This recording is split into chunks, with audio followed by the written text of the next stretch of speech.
So this week we're revisiting loving kindness or metta, the practice of wishing well being to all.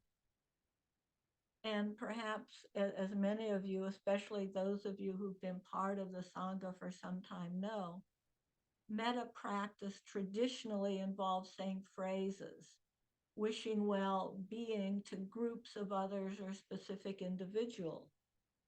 And it's recommended that we usually start with the easiest, going on to increasingly more difficult people or beings. Now, the easiest might be ourselves, but we might be fraught. So it may be a pet, a dear one, or a benefactor. And the phrases can include phrases like, may you be happy and well. May you be safe, free from harm. May you be healthy or your body support you with strength. May you live in peace and harmony. And we can be creative making those phrases our own. And that's the traditional practice to think those thoughts towards all beings, towards a variety of beings, from a dear one to a very difficult or challenging person. And as I've shared before, this type of metta practice has been a really important part of my practice for many, many years, a primary part and an essential part, both on and off the cushion. But I have to admit that recently, this has been a struggle for me. And that's perhaps why I've been so enjoying the review of the paramis that we've been doing over the past several weeks. This has really deepened my appreciation of how all the paramis are part of each other. They inter-are, to put it in Thich Nhat Hanh's words. And I really felt the presence of the other paramis coming into my cultivation of love and kindness for the last couple of weeks, recognizing how I need to be patient and generous with myself, with where my heart is at, and be discerning, use wisdom and honesty and truthfulness with myself about what it was that my heart needed in this moment, and what also might need to be renounced or released.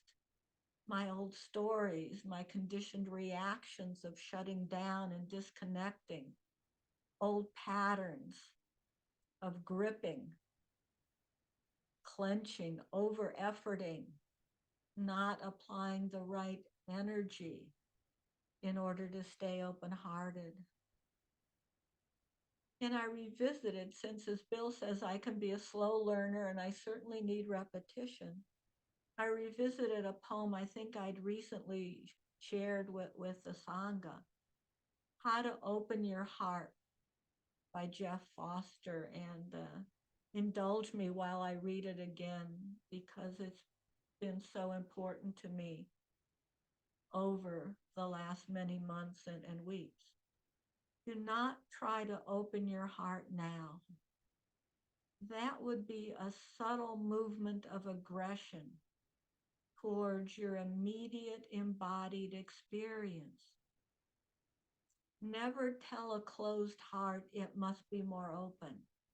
It will shut more tightly to protect itself, feeling your resistance. A heart unfurls only when conditions are right. Your demand for openness invites closure. This is the supreme intelligence of the heart. Instead, bow to the heart in its current state. If it's closed, let it be closed. Sanctify the closure. Make it safe. Safe even to feel unsafe. Trust that when the heart is ready and not a moment before, it will open like a flower in the warmth of the sun. There is no rush for the heart. Trust the opening and the closing too, the expansion and the contraction. This is the heart's way of breathing. Safe, unsafe, safe, unsafe. The beautiful fragility of being human and all held in the most perfect love. So, honoring my heart where it's at in the moment, not forcing it into a state of loving kindness, but holding it with loving kindness wherever it's at. And what struck me, if my heart is feeling achy and vulnerable and wants to close in around itself, to care for itself, that's especially the time for love and kindness. That's a time to stay resolved, committed to holding myself kindly, especially when my heart is feeling closed off and shut down, especially when I may not be feeling very lovable, especially when others don't seem very lovable, and especially when the world may not be feeling very safe and lovable. And as Lee reminded us in reading the Metta Sutta, just like a mother protects and loves her only child, we don't love our children only when they're good or behaving perfectly. We love them when they need love. We love them when they've made mistakes, when they're having tantrums, when they're being cranky and difficult. This is when we call on resolve to start again. As members of the Sangha pointed out to Jay's request for listing our words, we resolve to start again and again. And just as we are starting a new year, we start again. And here's another poem that really resonated with me on this topic of new beginnings and starting again. Don't tell me about the end of the world. Tell me about the beginning of the world. 1,000 colors of sky wound in a raindrop, your wings in a tear, next summer's light on a brittle twig wrapped in a gray cocoon, self-healing fur in a mossy burrow, the blue egg waiting in a mother swirl of sticks, she also the shaper of galaxies. Don't tell me how it ends. Tell me how it begins, how this breath is given because you surrendered that one. And that's by Fred Lamott. So as one year ends and another begins, let me learn how to start again. Again and again, I need to remember to embody being kind and loving. And I need to be reminded that all the paramis are infused within loving kindness, and that loving kindness is infused into all of the paramis.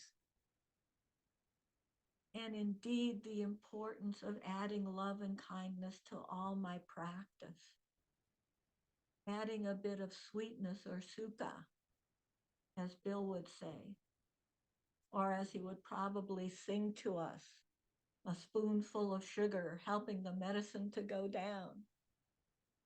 And for me, the phrase love and kindness really resonated in some deeper way than loving kindness. Don't know why. It just did.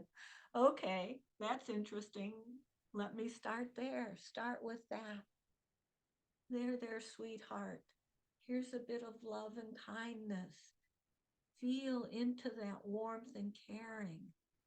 No expectations, no requirements, nothing heroic. Release any need to take care of the world or anyone else in this new moment. start again, just leaning toward opening, to cultivating more love and kindness in my life.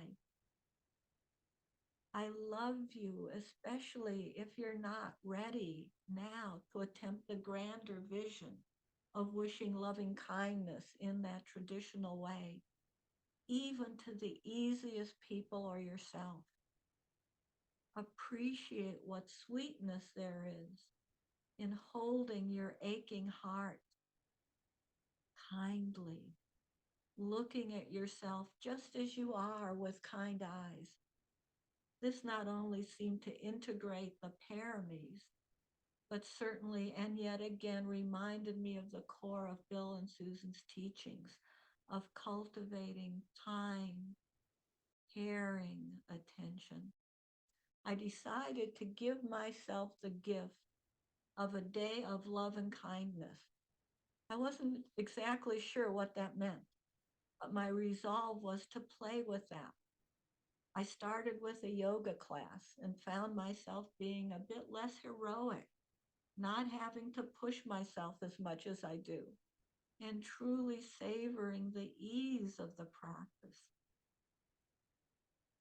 Throughout the day, I noticed more readily when stresses were creeping in, when I was clenching and tensing, and I was able to take a kind breath, release judgment, my inner critic, anxieties, and bring some love to my heart, to the task, or to the situation. I even found myself listening more kindly to others. Imagine that. Feeling a deeper connection and warmth. And during my sitting practice, I oriented toward and became more curious about bringing love and kindness to each breath, to each moment, and to notice more kindly when my focus wavered. This day was so delightful that I'm resolving to continue it throughout the new year. Not a New Year's resolution, but an opening to starting new each moment, sweetening my practice.